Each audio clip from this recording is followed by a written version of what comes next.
গুন্ডা সুশান্ত গতকালকে আবার এখানে গুন্ডামি করেছে। এই ডিগবাঁধে আমার দুজন কর্মী যখন বাইকে করে যাচ্ছিল, সেখানে একটি মদের আসর চলছিল। ওর একটা পোষা গুন্ডা আছে এখানে, সুরজিৎ এই দুষ্কৃতী, সে তার সঙ্গে কিছু মাতাল আমার দুজন কর্মীর ওপর বাইক থেকে ফেলে তার ওপর চড়াও হয়। তার ওপর রড, বাঁশ, লাঠি দিয়ে এবং আরও কিছু অস্ত্র দিয়ে, বন্দুকের বাঁট দিয়ে তাকে মাথায় মারে, তার পায়ে মারে, হাতে, কোমরে সিরিয়াস ইনজিওর হয় দুজন।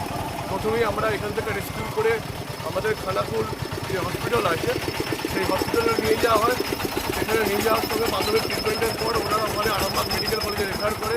আমি নিজে ওনাদেরকে নিয়ে আরামবাগ মেডিকেল কলেজে এখন চিকিৎসাধীন চলছে। দুজনে সিরিয়াস ইনজিওর আছে এবং ওখানে ভর্তি আছে। আজকে আমরা এই চিংড়ায় যেভাবে আবার সন্ত্রাস করে দখল করার চেষ্টা হচ্ছে, এই চিংড়ায় সম্পূর্ণভাবে পায়ের তলা থেকে যে মাটি সেটা বিজেপি সরে যাওয়ার ফলে চিংড়াকে আবার সন্ত্রাস করে এই চিংড়া দখলের চেষ্টা। আমি আজকে এই চিংড়ার মাটিতে দাঁড়িয়ে এই সুশান্ত ঘোষকে এই এলাকার আপনারা দেখতে পাচ্ছেন যে আজকে শয়ে মানুষ বেরিয়ে পড়েছে প্রতিবাদ করতে। আজকে আমরা প্রতিবাদ জানাতে রাস্তায় নেমেছি।